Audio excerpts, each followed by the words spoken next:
नमस्कार दोस्तों, हिंदी न्यूज के सार में आपका स्वागत है। आज की मुख्य न्यूज इस प्रकार है। सबसे पहली न्यूज गाजियाबाद से। गाजियाबाद नगर निगम ने 3 से 5 गुना प्रॉपर्टी टैक्स कर वृद्धि को खारिज कर दिया। मेयर सुनीता दयाल ने कहा कि गाजियाबाद नगर निगम ने सोमवार को विशेष बोर्ड बैठक के दौरान जनप्रतिनिधियों के कड़े विरोध का सामना करने के बाद प्रस्तावित संपत्ति कर वृद्धि को खारिज कर दिया।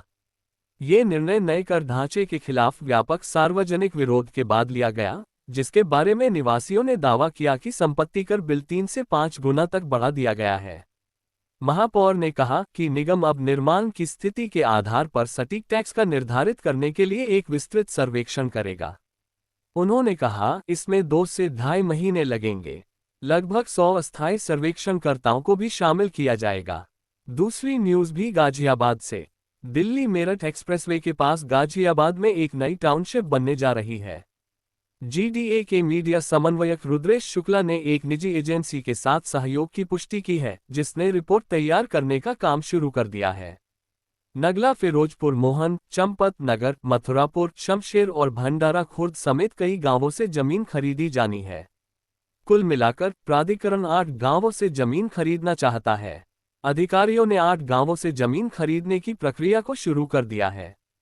अगली न्यूज थाईलैंड से। दोस्तों, आप पूछोगे कि हमें थाईलैंड से क्या लेना देना। आज जो थाईलैंड में हुआ है वह शायद ही कहीं पर सुनने में भी नहीं आता है। अदालत ने प्रधानमंत्री को पद से निलंबित कर दिया। थाईलैंड की संवैधानिक अदालत ने मंगलवार 1 जुलाई को प्रधानमंत्री पैथोनटान शिनावात्रा को उनकी बर्खास्तगी की मांग करने वाले एक मामले में ड्यूटी से निलंबित कर दिया, जिससे कई मोर्चों पर आलोचनाओं का सामना कर रही सरकार पर दबाव बढ़ गया। न्यायालय ने एक बयान में कहा कि उसने 36 सेनेटरों की याचिका स्वीकार कर ली है, जिसमें पैथोनटान पर बेईमानी करने और संविधान का उल्लंघन करते हुए मानकों का उल्लंघन करने का आरोप लगाया गया है। यह आरोप राजनीतिक रूप से संवेदनशील टेलीफोन वार्तालाप के लीक होने के मामले में लगाया गया है। दोस्तों, बड़े बड़े देश में जहां नेता एक बार कुर्सी लेने के बाद छोड़ने नहीं है, चाहे कुछ हो जाए, वही थाईलैंड में अगर प्रधानमंत्री ने गलती की तो हटा दिया गया। आपका इस पर क्या मानना है, कमेंट करके कमेंट बॉक्स में बताएं। धन्यवाद।